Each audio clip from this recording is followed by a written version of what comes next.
Hi, this is PHYS30141 video number 14, and in this video we're going to look at electromagnetic waves in dielectrics.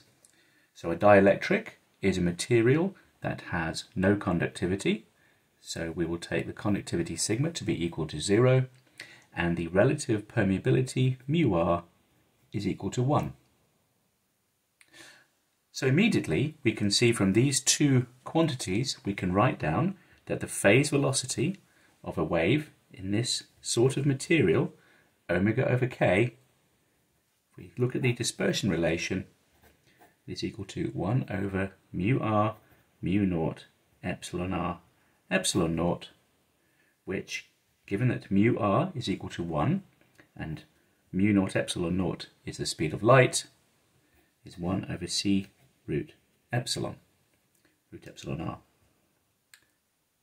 So we can see that the refractive index can be related to the permittivity of material in this way. The refractive index is the square root of the relative permittivity.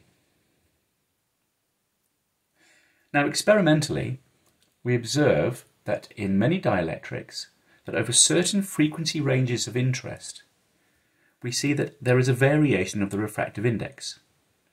Over much of the frequency range that is possible for light, we have a refractive index which is close to 1. But in certain regions, the so-called normal regions, as the frequency rises, the refractive index rises. So this is what normally occurs. And we see around this anomalous region, we have two normal regions. And in the anomalous region, as the frequency rises, the refractive index falls. So this is an experimentally observed fact, and isn't just true over one frequency range. We can have many such frequency bands where we have changes in the refractive index. And as the refractive index changes, you can see close in here, we also observe that the intensity of the transmitted light also falls. So there is absorption typically in the anomalous region. And in many materials, these anomalous regions, where there is absorption and this behavior of the refractive index, in many materials these regions occur in the infrared part of the spectrum. In some materials they occur in the visible part of the spectrum, and in most materials they do occur in the UV part of the spectrum. Another thing we observe is that at very high frequency, for very large values of omega, where the frequency, for example, is greater than 10 to the 16 Hertz, the refractive index is nearly equal to 1 for nearly all materials. And a consequence of this is that there is very little absorption at these very high frequencies, and because the refractive index is close to 1, we cannot make a lens out of a dielectric material, because a lens requires there to be a difference between the refractive index within the material and the refractive index outside, such as air.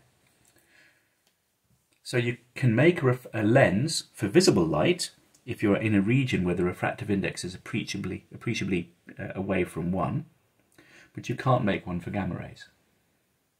So how do we explain this behavior? Well, you may already be guessing that there must be some sort of relationship between these energy bands and absorption bands, such as energy levels in the electrons in the atoms of which the material is composed. So we can approximately describe this dielectric behavior using a simple model. So this is a simple oscillator model. So as you might expect, in our simple model, we imagine an electric field which is pointing in some direction, and this is oscillating with time. And we imagine the nuclear center of the atom, which we will say is stationary because the electrons are more mobile. And the electrons, due to this electric field pointing to the right, are moved slightly. Their center of charge is moved slightly to the left by some amount, delta x. So delta x is the distance between the center of mass of or center of charge of the nucleus and the center of charge of the electrons collectively. So the polarization of each atom for each of these electrons can be written as E delta X. So the total polarization, P, must be given by the total number of atoms. We'll think about this in terms of atoms per unit volume. It's equal to NE delta X. So if delta X is small, which means that we can assume that the electric field is giving a linear response of these electrons in terms of their average position, then we can write down a similar equation which allows us to relate the microscopic behavior of the motion of the electrons to the macroscopic electric susceptibility chi-e.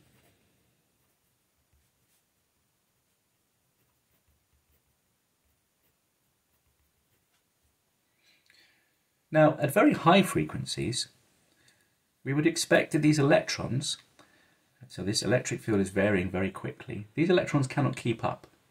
So we should really be writing the polarization as being some real valued part and some imaginary part that takes account of the fact that there is this lag.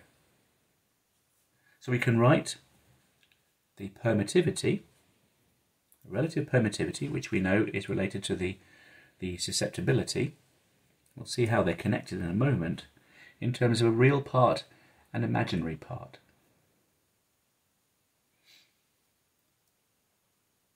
So the ingredients of our model is we imagine the electrons as being displaced, and because they are displaced in the absence of that driving electric field, they will be experiencing some restoring force back to the centre of gravity of the atom, the centre of charge of the atom. So we can write an equation like this for the oscillations of the electrons. This is their position x with respect to the nuclear charge centre. So there must be some associated frequency, some natural frequency, omega 0, which must be given by k over m. So if there were a static electric field, then the polarization would be related to this spring constant for the electrons, because we can write down that the motion of the electrons is equal to E over k. So this is our relationship between the macroscopic view. Okay, the macroscopic view on the right is that we have an electric susceptibility, and the microscopic view is that we have a collection of atoms per unit volume which may be moved under the action of the electric field. So of course we can equate this, and we can find an equation for the susceptibility either in terms of that spring constant, K, or in terms of that oscillator frequency, that natural frequency of the oscillator. This is considering each of the electrons as having some natural frequency, omega 0. Now, we can relate the susceptibility to the relative permittivity. The relative permittivity epsilon r is just 1 plus the susceptibility. So we can write now an equation for the permittivity in terms of this natural frequency, omega 0. Now, in this derivation, we've only considered one possible natural frequency, but as we saw in our discussion of what real materials look like, there can actually be several natural frequencies, several bands. So we should really write the equation for the relative permittivity in this way. We have some, that should be epsilon 0 up there, I'm sorry. Epsilon 0, why did I write that as epsilon E naught squared? That should be epsilon 0, I'm sorry. It should be epsilon 0. We should write the relative permittivity as a sum over all the possible natural frequencies. So the relative permittivity is the sum of the effect of each of these oscillators with a particular number density in the material Ni, coupled with their frequencies. So each of the I values is each kind of oscillator, and Ni is the density of those sorts of electrons, and we're summing over those different oscillators. So remember, each oscillator is a kind of electron that has some kind of natural frequency. Now if we apply an electric field, a periodic electric field, E equals E0, e to the I omega t, and we assume that the electrons in the atoms have some velocity much less than the speed of light, and of course the magnetic field is approximately 0. Another thing we should also think about is that there is a damping force. If I set up an oscillation of the electrons, we do expect that they will be damped in the absence of this electric field. So we'll assume that there is a damping force.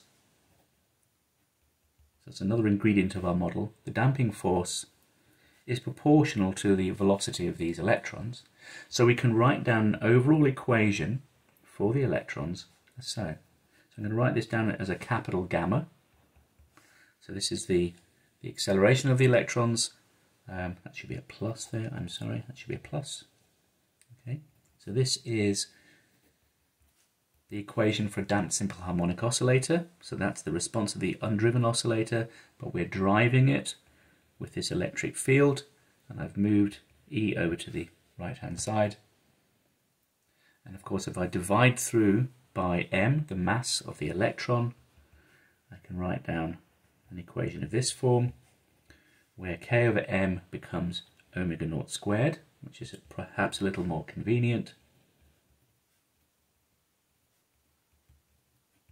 So that's the equation of my oscillator.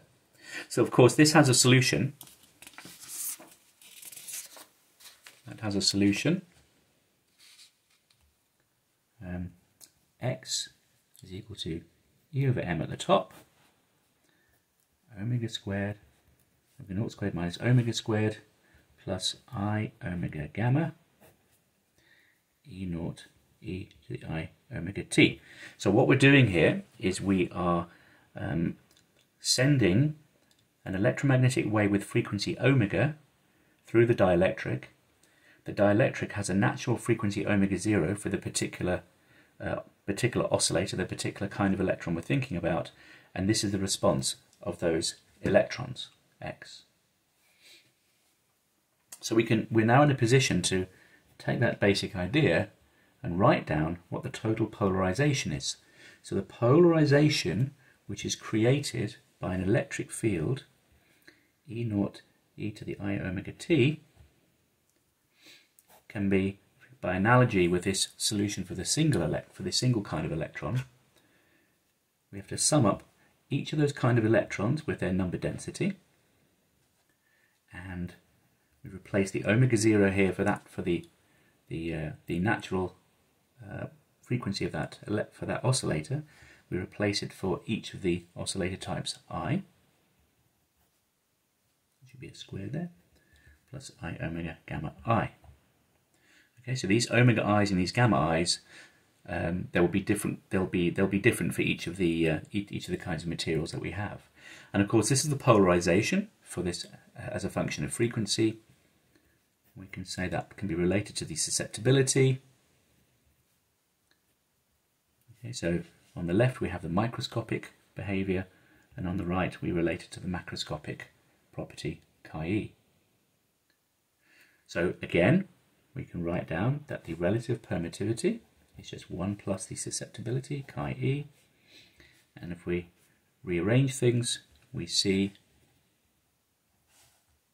that we can now have an equation for the permittivity, the relative permittivity, in terms of these microscopic behaviors. So if we happen to know what omega I and gamma I are, and we know how many of them there are and what their number densities are, we can work out what the permittivity is. And you can see here by inspection, if I look at this term here, we can see that when omega is approximately equal to omega I, we get absorption. Okay. So let's see what happens, so as a check, let's see what happens when we have the driving frequency of the electric field to be much less than any of these oscillator frequencies, omega I. So omega, the driving frequency, is much less than omega I. Now we have epsilon r tends, so this tends as omega over omega I tends to 0 at low frequency, tends to 1 plus e squared over m epsilon naught, sum over I. Okay, so we just by inspection, we remove the omega from the top, it's ni over omega I squared. And that's just the same as the static case we had before. Now, you can see here that at the top, there is a real part and an imaginary part now for the permittivity. So we've explained that there can be absorption, which is to do with the imaginary part. So we'll write down epsilon r as being a real part. We'll call that r1. So that's the real part of the relative permittivity. And we'll write I epsilon r2. So r1 is the real part and r2 is the imaginary part. Okay. So by inspection we can see that we can write down the real part of the permittivity like so. So I sum over I. So you have to look a little carefully here. To obtain this expression from the previous one, this will be in one of the example sheets.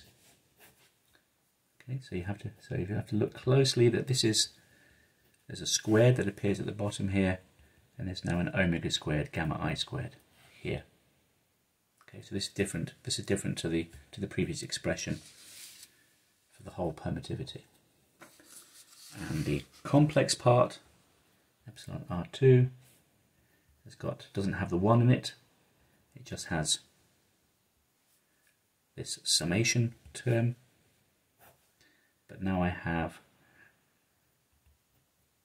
the gamma part, that should be gamma there, okay, omega I squared minus omega squared squared plus omega squared gamma I squared.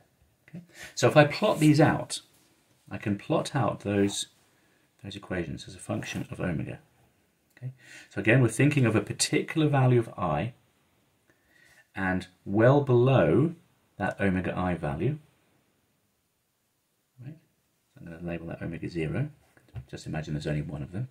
So that's each of the omega I's.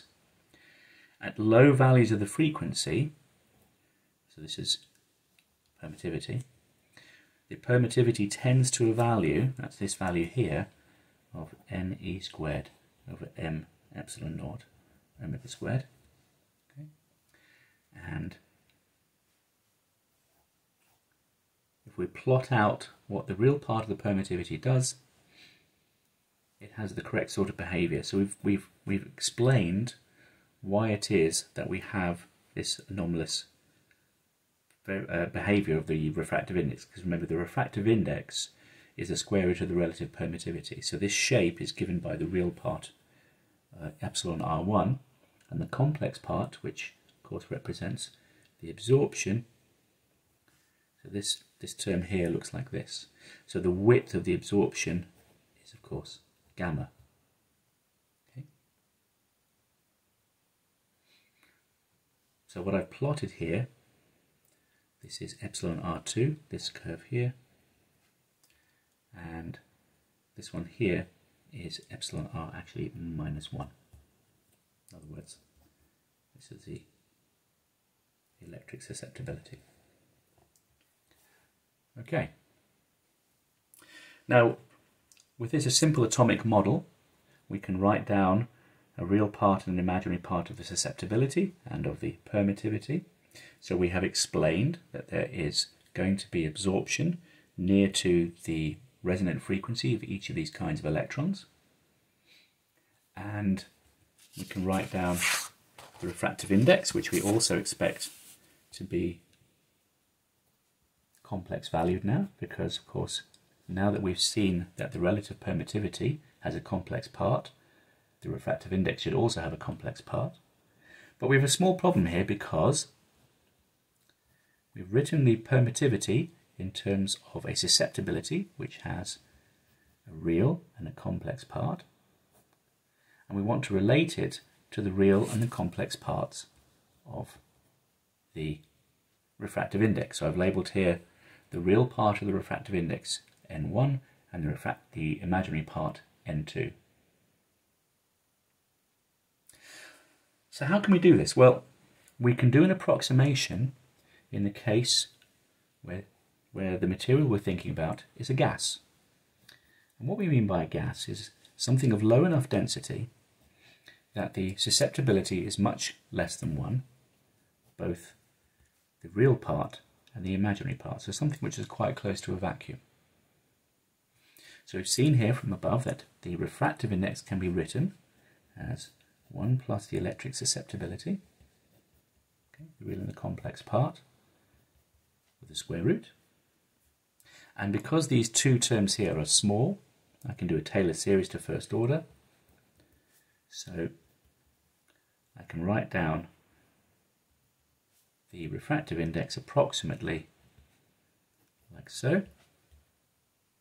And of course, because I've said that I want to write the refractive index in terms of a real part and an imaginary part, I can now write down what the refractive index is for a gas. So remember, this is true when the susceptibilities are small, the relative susceptibilities are small. Okay, so this looks very similar to what we had before. This looks quite a lot like the equations for the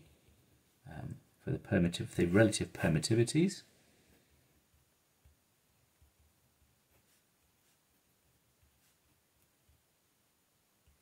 The only difference is there's a factor of 2 that's appeared in this denominator here because of the square root and our first order expansion of that bracket.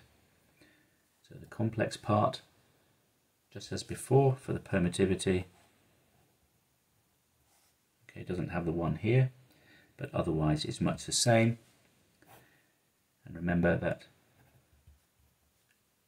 the numerator looks a little different, and one of the example sheets will take you through how to convert from the permittivity to its different components. So have a go at practicing that. So this is what we originally aimed for.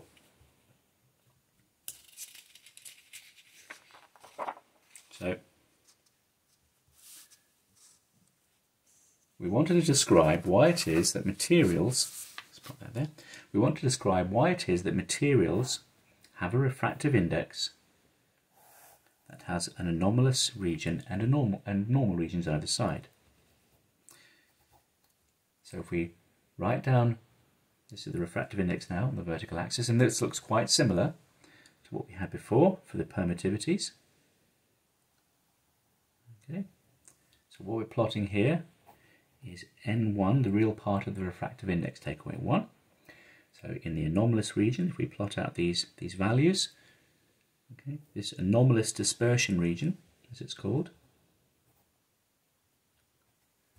the refractive index is falling and it is normal either side. And we have some interesting limiting behaviour. Firstly, the width of this anomalous region is related to that damping value gamma, and within that anomalous region we have a region of absorption given by N2. So N2 is the absorptive part. So this accounts for the drop in the transmitted intensity. That peak, which of course occurs at omega 0, has a refractive index Ne squared over 2m epsilon naught gamma. So if I can measure the refractive index, I can associate that with the oscillator damping value.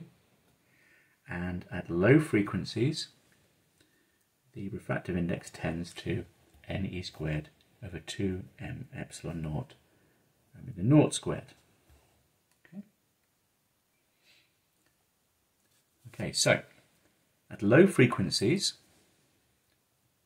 the refractive index, so this is N1 minus 1, so at low frequencies down here, Obviously there's no absorption, so N2 goes to 0, and N1 tends to 1 plus this value here, Ne squared over 2 N epsilon naught omega 0 squared. And as omega tends to infinity at very large values, we have N1 tends to 1 and N2 tends to 0 again. So N1 at very high frequencies is equal to 1 as we observe experimentally. So our model is capable of explaining this. Okay, so in the next video we'll talk about dense materials and how we can take this basic idea of this oscillator model and apply it where I have a larger susceptibility value.